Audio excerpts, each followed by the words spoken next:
बिहार की राजनीति पर इस समय सभी की नजर टिकी हुई है, जिसकी सबसे बड़ी वजह है वक्फ कानून, क्योंकि इस कानून ने एनडीए के अंदर बवाल मचा दिया है। एनडीए के तमाम घटक दल अब अपना कोर वोटर खिसकने की डर से बीजेपी पर दबाव बनाने में लग गए हैं और बीजेपी पर दबाव बनाना उन्होंने शुरू भी कर दिया है। खासकर नीतीश कुमार के जो तेवर हैं वो ये बता रहे हैं कि वो समझ चुके हैं कि बीजेपी ने उनके खिलाफ एक रणनीति बनाई। बीजेपी नीतीश और उनकी पार्टी को कमजोर करना चाहती है, खत्म करना चाहती है, और यही वजह रही कि बिहार चुनाव से ठीक पहले ये वक्फ संशोधन कानून लाया गया। अब बीजेपी की मंशा को समझते हुए नीतीश तेवर दिखा रहे हैं। वहीं नीतीश के तेवरों के बाद अब दूसरे सहयोगियों ने भी पार्टी पर दबाव बनाना शुरू कर दिया है, जिसको देखते हुए कहा जा रहा है कि चुनाव से पहले बिहार एनडीए में घमासान मचने वाला है। तो आखिर कैसे सहयोगी बढ़ा रहे बीजेपी की टेंशन? क्या सहयोगियों को साथ पाएगी बीजेपी? इसी पर हम अपनी स्पेशल रिपोर्ट में करेंगे बात। नमस्कार, मैं हूं अंशिता। बिहार में विधानसभा चुनाव की तैयारियां तेज हो गई हैं।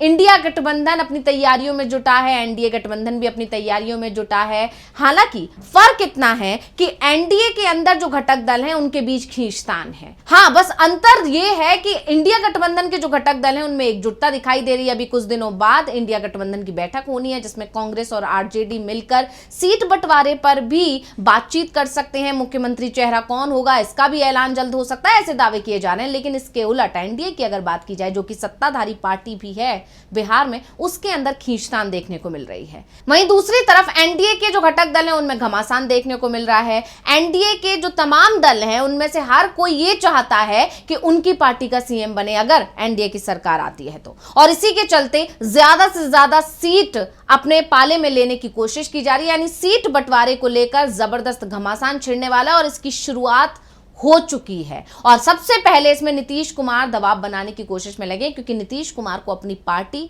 और सीएम की कुर्सी दोनों पर ही खतरा मंडराता हुआ दिखाई दे रहा है। और इसकी झलक देखने को मिली एनडीए की उस बैठक में जो अभी हाल ही में बुलाई गई थी। वक्फ कानून लागू होने के बाद से बिहार की राजनीति पर सभी की निगाहें टिकी हुई हैं और अब जिस तरह से वहां पर घमासान देखने को मिल रहा है, जिस तरह से जेडीयू के मुस्लिम नेता अपनी पार्टी के खिलाफ खड़े हो गए हैं। नीतीश कुमार ने अभी हाल ही में एक बैठक बुलाई थी जिसमें उन्होंने अपने सिर्फ जेडीयू के नेताओं को बुलाया, जेडीयू के मंत्रियों को बुलाया था। उसने बीजेपी में और ज्यादा हलचल पैदा कर दी।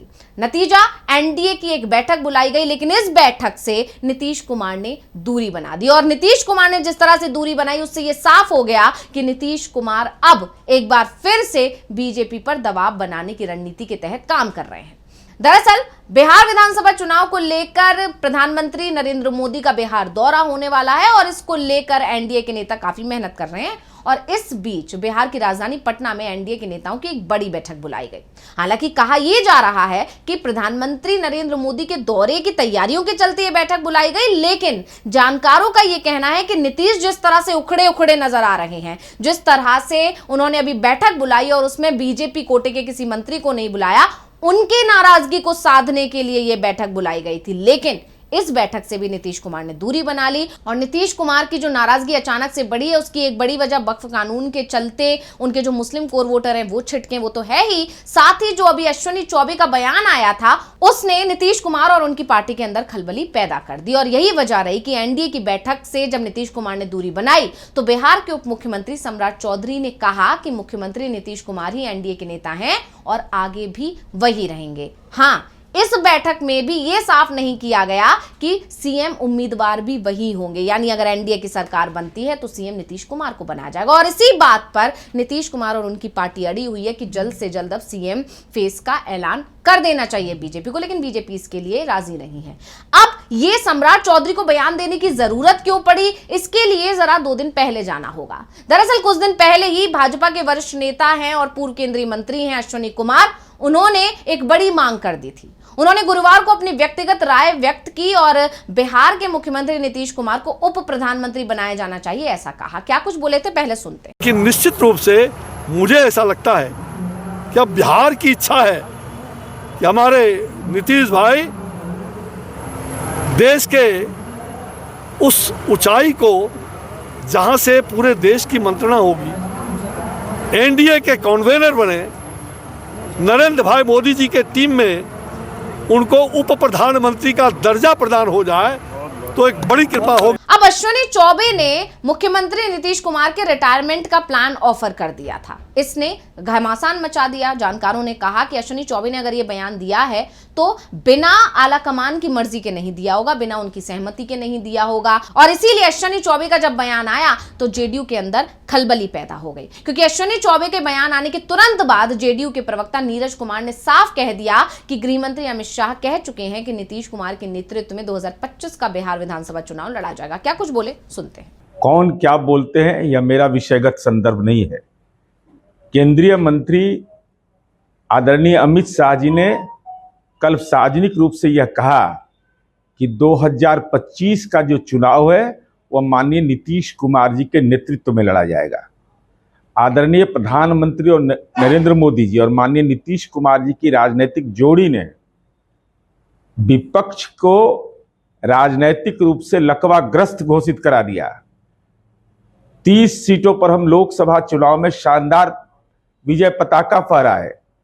174 से ज्यादा सीटों पर हमारी बढ़त है और माननीय मुख्यमंत्री नीतीश कुमार जी राज्य की जनता की उम्मीद है। उम्मीद भरी निगाहों से जनता देखती है, जिसका भाजपा का केंद्रीय नेतृत्व हो, लोजपा का केंद्रीय नेतृत्व हो, राष्ट्रीय लोक मोर्चा का केंद्रीय नेतृत्व हो, ये तमाम सहयोगी पार्टियों को इस बात का एहसास है। यानी साफ है कि जब बीजेपी और जेडीयू के अंदर खींचतान मचने लगा है और कहीं ना कहीं जेडीयू को यह महसूस होने लगा है कि वक्फ कानून भी इसीलिए लाया गया जिससे नीतीश कुमार और उनकी पार्टी को कमजोर किया जाए, नीतीश कुमार को बिहार की राजनीति से पूरी तरह आउट किया जाए, और उसी के चलते कहीं ना कहीं जेडीयू ने बीजेपी से दूरी बनाना शुरू किया। नीतीश कुमार ने अश्विनी चौबे का बयान आने के अगले ही दिन अपने मंत्रियों की बैठक बुलाई। इसने बीजेपी को परेशान किया। नतीजा यह हुआ कि बीजेपी ने एनडीए की बैठक बुलाई नीतीश कुमार को साधने के लिए, लेकिन नीतीश कुमार उस बैठक में पहुंचे ही नहीं।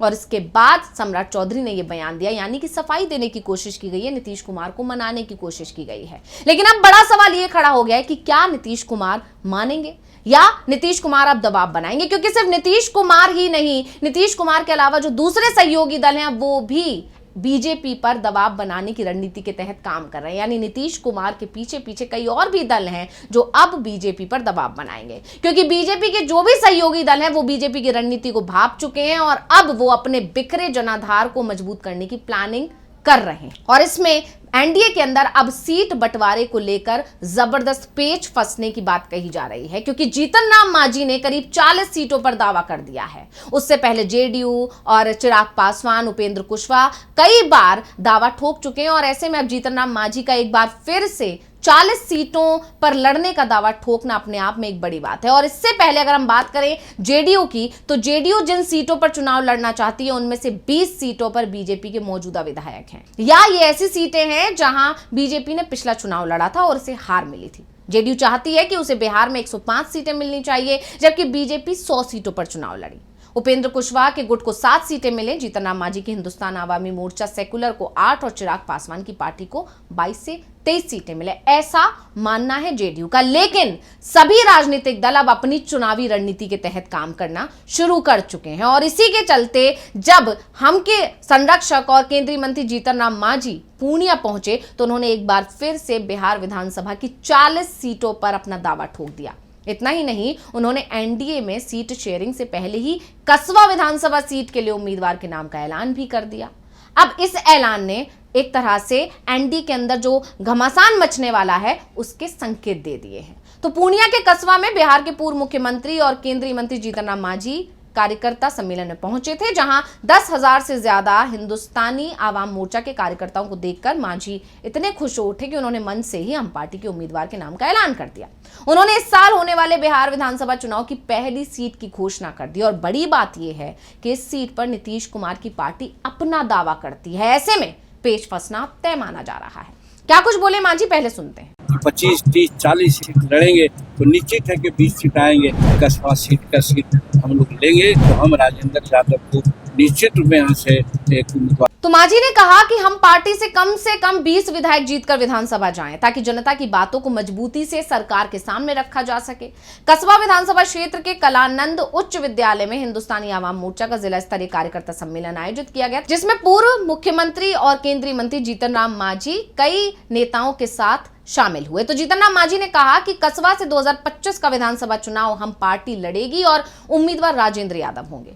यही नहीं, मीडिया से बात करते हुए जीतन राम मांझी ने साफ शब्दों में कहा कि 2020 में भी पार्टी कसबा विधानसभा से एनडीए गठबंधन के उम्मीदवार को तौर पर राजेंद्र यादव को टिकट दिया। राजेंद्र यादव ने मजबूती से चुनाव भी लड़ा, लेकिन तीसरे उम्मीदवार की भागीदारी ने वोट का बंटवारा करके जीत से दूर कर दिया था। लेकिन इस चुनाव में पार्टी फिर से कसबा से अपने उम्मीदवार उतारेगी और उम्मीदवार राजेंद्र यादव होंगे। यानी मांझी ने साफ शब्दों में कह दिया है कि सरकार में इस बार हमको कम से कम 20 सीट लानी है, उसके लिए 35 से 40 सीटों पर लड़ना होगा। अब यहां बड़ी बात यह है कि जीतन राम मांझी के जो विधायक हैं वो शुरुआत से 40 सीटों की मांग कर रहे थे, लेकिन जीतन राम मांझी का बयान आया था कि विधायक भले ही 40 सीट मांग रहे हैं, लेकिन हम बीजेपी से 20 से 25 सीटों की बात करेंगे, हम अपने विधायकों को मना लेंगे। लेकिन अब जीतन राम मांझी 40 सीटों की बात कर रहे हैं। यानी साफ हो गया है कि जीतन राम मांझी अपनी मांग पर अड़े रहना चाहते हैं, और जब जीतन राम मांझी इतनी सीटें मांगेंगे तो चिराग पासवान भी इतनी ही सीटों की मांग रखेंगे, क्योंकि दोनों ही पार्टी का कोर वोटर एक ही है। ऐसे में चिराग पासवान और जीतन राम मांझी के बीच खींचतान देखने को मिलेगी। वहीं जिस तरह से कसबा सीट पर जीतन राम मांझी ने अपने उम्मीदवार का ऐलान किया है, उससे नीतीश कुमार के साथ पार्टी में खींचतान मचती हुई दिखाई देगी एनडीए के अंदर। तो ये सारी चीजें बता रही हैं कि बीजेपी के लिए ये बिहार विधानसभा चुनाव एक बड़ी चुनौती होने वाला है, क्योंकि इसके बाद उपेंद्र कुशवाहा पहले ही ये बयान दे चुके हैं कि वो इस बार वैसा नहीं होने देंगे जैसा कि लोकसभा चुनाव में उनके साथ हुआ। यानी सीट इस बार वो अपनी मर्जी से बताएंगे कि उन्हें कितनी चाहिए। यानी बीजेपी के आगे अब सीट शेयरिंग का मुद्दा बहुत ज्यादा गरमाने वाला है, और इसके चलते बीजेपी बहुत फंसा हुआ महसूस कर रही है। अब देखना यह होगा कि बीजेपी इस घमासान को रोक पाती है या नहीं रोक पाती है, क्योंकि वक्फ संशोधन कानून आने के बाद जिस तरह से सहयोगियों का कोर वोटर नाराज हुआ है, उससे सहयोगी दल पहले ही दबाव में है। ऐसे में अपनी राजनीति को बचाए रखने के लिए सहयोगी दल बीजेपी पर अब दबाव बनाने की रणनीति के तहत काम कर रहे हैं। देखना होगा कि बीजेपी इस एनडीए के अंदर जो घमासान मच रहा है उसे रोक पाएगी, या फिर बिहार विधानसभा चुनाव से पहले एनडीए में बड़ा बिखराव हो जाएगा।